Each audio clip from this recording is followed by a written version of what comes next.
Hello guys, welcome back to my channel. আজকের ভিডিওতে আমরা যে টপিকটা নিয়ে ডিসকাস করব অবশ্যই আমাদের আগামীকালের মার্কেট এবং তার সাথে এই সপ্তাহে কোন কোন স্টকগুলোকে আপনার ওয়াচ লিস্টে রাখা উচিত, কোন কোন স্টকের মধ্যে আপনি বড় রকমের মুভমেন্ট দেখতে পেতে পারেন পুরো সপ্তাহ জুড়ে, তার টোটাল লিস্টটা আমি দেওয়ার চেষ্টা করব।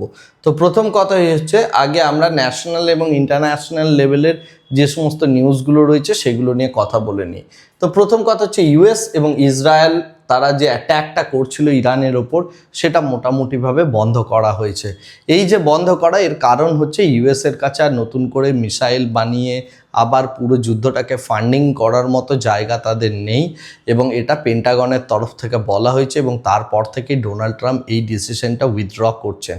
যদিও তিনি এক্ষেত্রে যেটা বলছেন যে সাউথ ইস্টার্ন নেশন এবং তেহরান তাদের রিকোয়েস্টে আমরা এই বিষয়টা বন্ধ করেছি। যাই হোক, তো সিচুয়েশন যাই হোক না কেন, যদি যুদ্ধটা বন্ধ হয়ে থাকে তাহলে এর একটা পজিটিভ ইম্প্যাক্ট আমরা আগামীকাল অয়েল প্রাইসে পেতে চলেছি।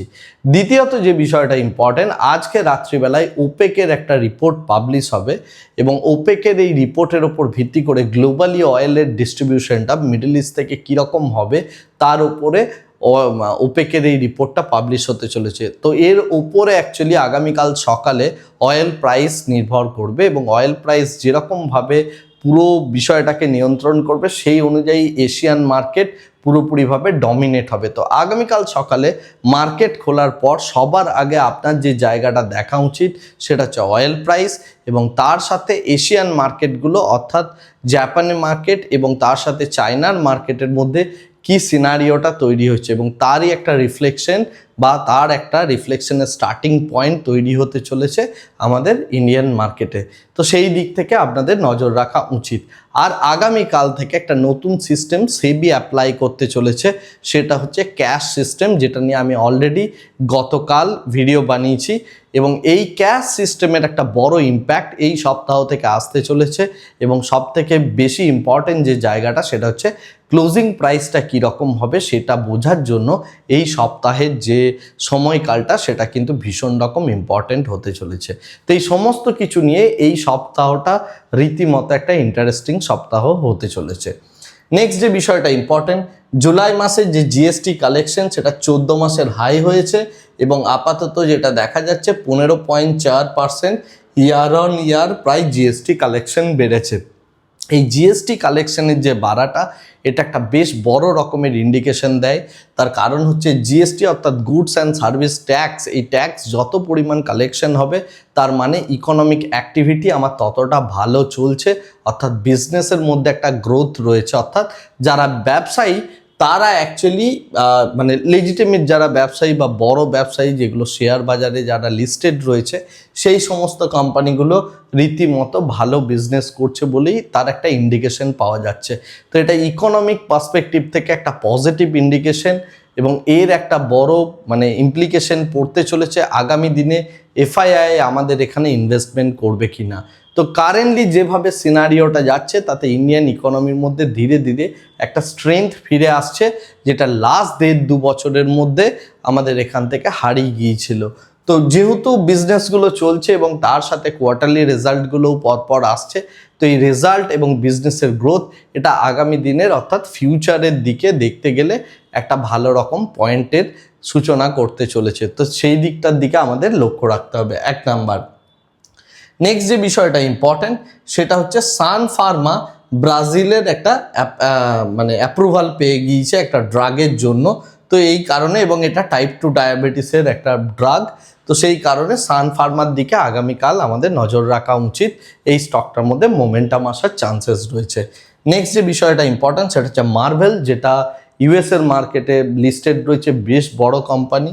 তো মার্ভেল অ্যাকচুয়ালি $250 মিলিয়ন ইন্ডিয়াতে ইনভেস্টমেন্ট করতে চলেছে এআই এবং এআই লিড যে সমস্ত R&D প্রোগ্রামগুলো আছে সেগুলোর জন্য। তো এটাও একটা পজিটিভ নিউজ, কারণ ফরেন কারেন্সি ইন্ডিয়াতে ইনভেস্টেড হতে চলেছে। তো সেই পার্সপেক্টিভ থেকে এই সমস্তগুলো হচ্ছে আজকের ডেটের ইম্পর্টেন্ট নিউজ। এরপরে আমি আসছি নিফটি স্ট্রাকচারে বা আগামীকালের নিফটির মধ্যে কি টাইপের ডাইরেকশন হতে পারে। তো প্রথম কথা হচ্ছে 24,400 কাছাকাছি জায়গাতে দাঁড়িয়ে রয়েছে নিফটি এইদিকে যদি দেখা হয় 24,500-র কাছে আমাদের একটা বড় কল রাইটার রয়েছে। এখানে পুট রাইটার নেই, কিন্তু কল রাইটার সামান্য পরিমাণ নিজেদের পজিশন ওয়াইন্ড আপ করেছে। তো এইটা একটা ছোট্ট সিগন্যাল যে মার্কেটের যে টেন্ডেন্সি, সেই টেন্ডেন্সিটা হচ্ছে রেঞ্জ বাউন্ড টু বুলিশ। ওকে, এবং যদি আমি ডাউন সাইডে দেখি তাহলে 24,300-র কাছে যে স্ট্রাইক প্রাইসটা রয়েছে এবং 24,200-র কাছে স্ট্রাইক প্রাইস, এই দুটোর মধ্যে আমরা পুট রাইটিং দেখতে পাচ্ছি। তো এইটা হচ্ছে একটা ন্যারো রেঞ্জ এবং 24,200 থেকে 24,600 এই দুটো হচ্ছে একটা মানে লার্জ রেঞ্জ বলা যেতে পারে। তো যারা রেঞ্জ প্লে করেন তারা এই দুটো বড় রেঞ্জ নিয়ে আপাতত প্লে করতে পারেন এবং আমার ধারণা এর মধ্যেই এক্সপায়ারিটা হওয়া উচিত, যদি না কোনো মার্কেটের মধ্যে এই ওপেক রিলেটেড বড় নিউজ আগামীকাল সকালে এসে যায়। কিন্তু মার্কেটের যে টেন্ডেন্সি সেটা হচ্ছে range bound to slightly bullish, কারণ জিএসটি কালেকশনের ইন্ডিকেশন আমরা পেয়ে গেছি। তার সাথে সাথে এই সমস্ত ওপেকের ইন্ডিকেশন বা ইউএস মার্কেটে যদি যুদ্ধ ব্যাপারটা যেটা ইউএসএ গভর্নমেন্ট বলছে সেটাও যদি হয়, এই সমস্ত কিছু মিলে মার্কেটের মধ্যে একটা range bound to slightly positive news রয়েছে। কিন্তু এই জায়গায় যেটা ইম্পর্টেন্ট জায়গা, এই ক্যাশ সিস্টেমটা নিয়ে বিগ প্লেয়াররা তারাও রীতিমতো কিছুটা পরিমাণ ধন্দে রয়েছে যে ইন্ডিয়ান মার্কেট অ্যাকচুয়ালি কীরকমভাবে এটা ওয়ার্ক করবে, তার জন্য মার্কেট ভোলাটিলিটি একটু থাকার চান্সেস থাকছে। ওকে, বিশেষ করে ক্লোজিংয়ের দিকে। নেক্সট যে বিষয়টা ইম্পর্টেন্ট, কর্পোরেট অ্যাকশনস। এই সপ্তাহে এই যে স্টকগুলোর কথা বলছি সেগুলোর মধ্যে যেগুলোর মধ্যে ডিভিডেন্ড দেবে, সেই ডিভিডেন্ড পেইং স্টক এবং কোন ডেটে ডিভিডেন্ড দিতে চলেছে সেই ইনফরমেশনটাও এখানে দেওয়া আছে। আপনি চাইলে পুরো এটা দুটো স্ক্রিনশটের মাধ্যমে নিয়ে নিতে পারেন। নেক্সট যে বিষয়টা ইম্পর্টেন্ট সেটা হচ্ছে রেজাল্ট, কোয়ার্টারলি রেজাল্ট যে সমস্ত স্টকগুলোর মধ্যে আসতে চলেছে এই সপ্তাহের মধ্যে, সেই স্টকগুলোর টোটাল লিস্ট এখানে দেওয়া আছে এবং এইদিকে ডেটও দেওয়া আছে। তো এই সমস্ত ডেটগুলো এবং এর পরের দিনগুলোতে অ্যাকচুয়ালি এই সমস্ত স্টকগুলোর মধ্যে অ্যাব্রাপ্টলি একটা মোমেন্টাম হওয়ার চান্সেস রয়েছে। তো সেই কারণে এই স্টকগুলোকে যদি আপনি ট্রেড করতে চান, অবশ্যই এই যে স্ক্রিনটা রয়েছে এটার একটা স্ক্রিনশট নিয়ে রাখুন এবং ডেটগুলোরও একটা স্ক্রিনশট নিয়ে রাখুন, তাহলে আপনার পক্ষে এটা ইজি হবে যে কোন ডেটে বা কোন দুদিনের মধ্যে আপনি এই সমস্ত কোন স্টকগুলোকে আপনি ওয়াচ লিস্টে রেখে ইন্ট্রাডে ট্রেডিং করতে পারবেন। সিমিলারলি আমরা যদি দেখি এটা আর একটা জায়গা যেখানে আরও কিছু স্টকের নাম দেওয়া আছে। এর মধ্যে সবথেকে ইম্পর্টেন্ট যেটা রয়েছে সেটা হচ্ছে 7ই আগস্ট। সেই দিন আমরা দেখতে পাচ্ছি State Bank of India, Titan, Prism Johnsons, Raymond, কেনিস টেকনোলজিস, জেকে টায়ার, হিন্ডালকো, এই সমস্ত প্রচুর স্টক যেগুলো খুব রীতিমতো ইম্পর্টেন্ট স্টক, সেগুলোর প্রত্যেকটারই আমাদের কোয়ার্টারলি রেজাল্ট আসতে চলেছে। তো এই সপ্তাহে প্রচুর সংখ্যক স্টকের এবং ভালো ভালো স্টক যেগুলো রয়েছে সেগুলোর প্রত্যেকের কোয়ার্টারলি রেজাল্ট আসতে চলেছে। তো সপ্তাহটা কিন্তু রীতিমতো ইন্টারেস্টিং একটা উইক হতে চলেছে।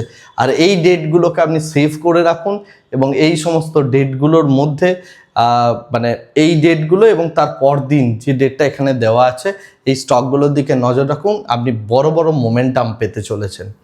ওকে, নেক্সট যে বিষয়টা ইম্পর্টেন্ট সেটা হচ্ছে ম্যাক্রো ইকোনমিক ডেটার পার্সপেক্টিভ থেকে এই সপ্তাহে 4টে ইম্পর্টেন্ট ডেটা আসতে চলেছে। একটা হচ্ছে ওপেকের ডেটা, যেটা আজকে রাত্রিবেলায় আসবে।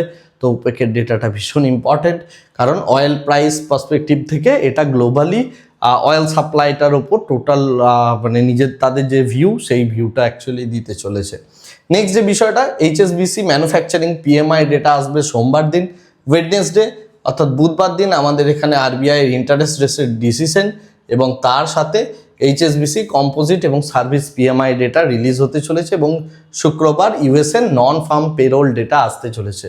তো শুক্রবার দিন সন্ধ্যে 6টা থেকে আপনি যদি দেখেন ওই 7টা, এই টাইমটার মধ্যে আমরা যেটা দেখতে পাবো একটা গোল্ডের মধ্যে ভালো রকমের ভোলাটিলিটি, কারণ নন ফার্ম পেরোলের যদি সিচুয়েশনস হয় সেই সময়ে আমরা কিন্তু গোল্ডের মধ্যে একটা অ্যাব্রাপ্ট মোমেন্টাম এক্ষেত্রে দেখতে পাই, রাইট? তো এই টাইপের স্টকগুলোর দিকে নজর রাখার চেষ্টা করুন বা এই টাইপের মানে নিউজ বেসড বা আজকের ভিডিওতে যে সমস্ত স্টকগুলোর কথা বললাম সেগুলোর দিকে যদি আপনি নজর রাখতে পারেন তাহলে এই সপ্তাহের মোটামুটি কোন কোন জিনিসগুলোকে আপনি ওয়াচ লিস্টে রাখবেন, কোন ডেটে কোন নিউজগুলোকে আপনি ফলো করবেন সেই সম্পর্কে আপনাকে টোটাল এই ভিডিওর মাধ্যমে আমি একটা সম্যক ধারণা দেওয়ার চেষ্টা করলাম।